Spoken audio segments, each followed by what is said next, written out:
Hey everybody, it's Randy Ray again, and they tell me it's Tag Tuesday and you're supposed to do tags on Tag Tuesday. So I don't remember exactly who it was that tagged me. It might have been the Grape Jelly Library, it might have been Read by Fred, or it might have even been a web of stories. I don't know. They tagged me on this one a week or two ago, and I don't know, man. I can't live in the past because I don't remember it. So I'm going to do it, though. There's 10 questions here that I'm supposed to answer. The first is, what's in a name? If a book were to be written about your life, what would the title be? Okay, so I will admit that I'm a little bit pompous some of the time and a little bit dramatic, and I would want to have what I think is a really good book title. So I'm thinking Drunk, Braggart, Dangerous Man, the Randy Ray story. And those of you who know me know that I don't drink anymore. Some people claim I'm brag. I don't feel like I'm bragging, man. I just get excited about stuff and want to share my excitement with people. But some people feel like that's bragging. That's okay, whatever. They don't have to listen if they don't want to. And I don't know of anybody who really thinks that I'm a dangerous man unless you count me being a danger to myself. So, number 2. Oh, did I mention that this is the curiously curated book tag? I'm going to put that in the title and the description anyway, so you're going to know, but I should probably mention it verbally or whatever, since I'm making this YouTube video. So number 2, oops is a 4-letter word. Have any of your books fallen victim to tragedy? And what factor played a part in your book's demise?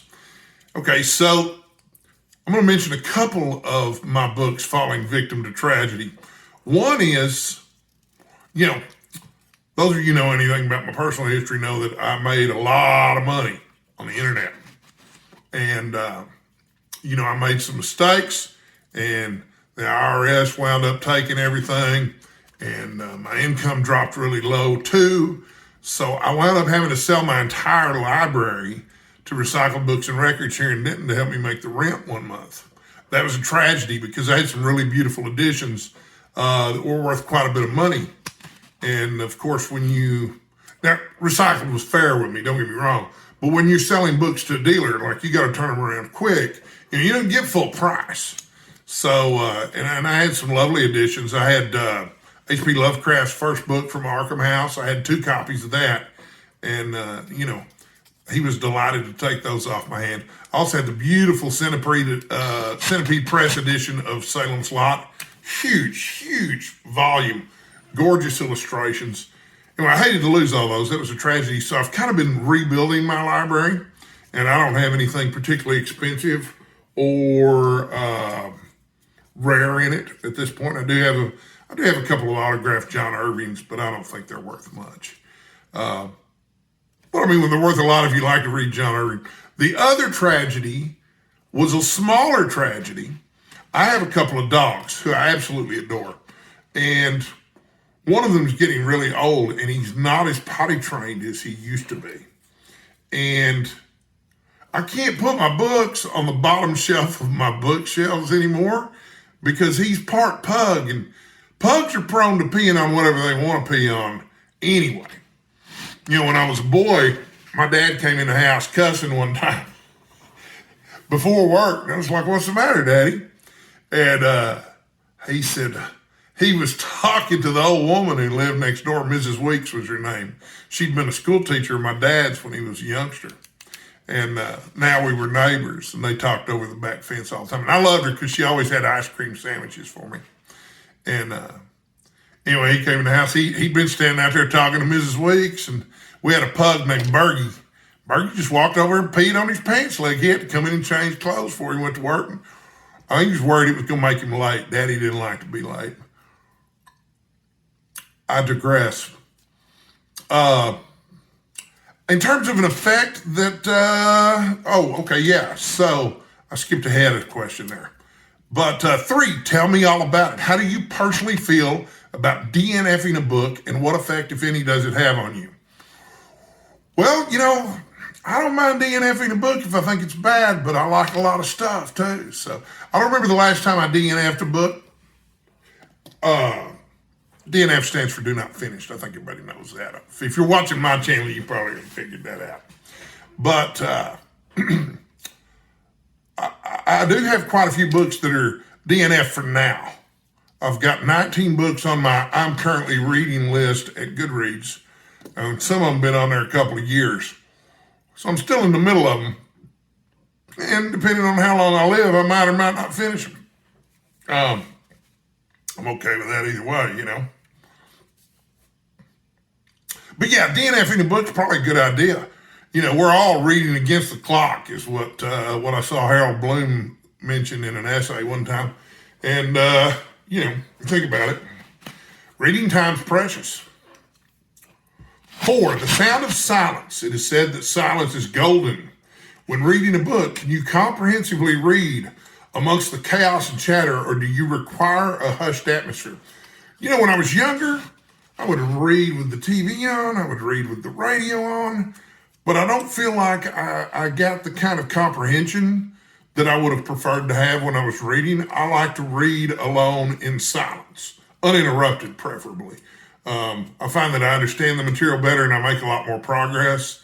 As I've gotten older, my mind tends to wander because my mind's on a lot more things, and that's just better for me. You know, having the TV on in the background, man, you know, the mind is not good at doing more than one thing at a time. And in fact, it's impossible to do more than one thing at a time mentally is what I understand. People who are multitasking are really just switching back and forth from one task to another. And in my opinion, that's no way to read a book, you know. They went to the trouble to write the damn thing for me. The least I can do is give it my full attention. I don't even listen to instrumental music when I'm reading anymore. But, you know, if I'm in the waiting room at the doctor, it's usually pretty quiet anyway. You know, I get an infusion once a month. That's fixing to ramp up to twice a week.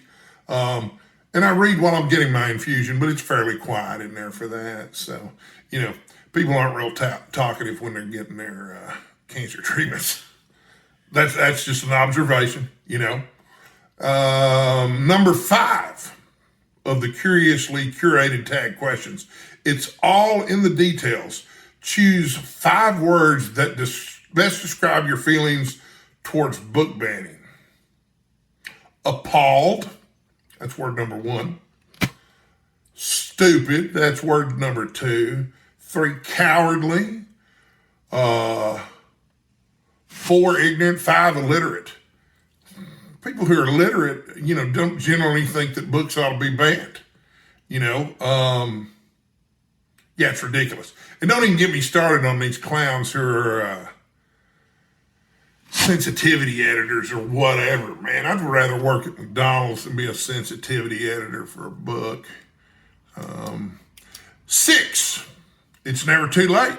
Name a book with a villain turned good guy. I had a lot of trouble thinking about this one, but then I think I might have come up with the best answer of all, A Christmas Carol. He's only a good guy at the very, very end. But man, watching Ebenezer Scrooge turn from a bad guy to a good guy is really great. 7, it's a matter of preference. Throughout your reading journey, what one specific do you enjoy tirelessly having described to you? In other words, hands, food, clothing. Yeah, I just finished reading The Dharma Bums by Jack Kerouac, and I think I've read enough descriptions of food and sleep to last me the rest of my reading career. But if I had to pick one specific, it's going to be a pretty specific generality. I like reading descriptions of characters. That's fascinating to me. And I think that's the appeal of Stephen King, is that his characters are so relatable. And I don't think he quite sums up characters like that anymore, like he used to do in Salem's Lot. There's a wonderful, wonderful bit of characterization in there about the school teacher, who's sort of the Van Helsing for the group. And there's just a paragraph in there about the kids listening to rock and roll and how he thinks rock and roll is fine music. And that just summed up his character immediately. I knew who that character was just from that one sentence at the end of the paragraph. So that's what I enjoy is really effective characterization being described. 8, that's a wrap. Name the one book that you feel completes your physical, audible, electronic, or mental library. Everything Matters by Ron Curry Jr. If you haven't read it, read it. It's my favorite book. It's wonderful. It's about a guy who has voices in his head, and they're telling the truth. And he knows from a very young age the exact date that the asteroid is going to hit Earth and destroy all life on planet Earth. And it's going to be in his lifetime. He's going to be in his 30s. And the question he asks himself throughout his life of 30-something years is, knowing when it all ends, does anything matter? And of course, the title kind of answers the question. But what's interesting is the journey from here to there. Number 9, lend a helping hand. Recommend 3 BookTube channels that need a boost in subscriptions, and then go and subscribe to their channel. You know, the first time I read this, I went and subscribed to those channels, but I don't remember which 3 they were. But I subscribed to a lot of channels. But I do have 3 recommendations. They will be in the description of this video. The first is Dishelved with Adam White. And man, I love this guy. He's great. You know, he's just straightforward, plain Jane. I'm telling you, this is what I like. And we have a lot of similar reading interests. So if you like my channel, you might enjoy Dishelved with Adam White too. And he seems just like the coolest guy, you know. I also really enjoy the content on BookJack. You know, it's not the smallest BookTube channel around. You know, I think Dishelved with Adam White has 100 and something subscribers. BookJack, I think, has maybe 500 subscribers. But, you know, I have about 100 subscribers. I need more. When I get to 500 subscribers, I'll need more subscribers then too. Or I'll want more anyway. And then Melinda at A Web of Stories. I don't remember how many subscribers she had, but she's got a great channel. You got to go check that out. So, and then number 10 says, tag 3 unique and enjoyable BookTube personalities to do this tag. I'm going to skip this question because I think all of the BookTube personalities that I know are unique and enjoyable. And I'm going to invite all of you to participate in the Curiously Curated tag. That's it. This is my, well, I was going to say this was my first tag video, but it's actually my second because I also did the BookTube newbie tag. So I hope you enjoyed my answers to these questions. I've got more videos coming soon. Thank you so much for your time today.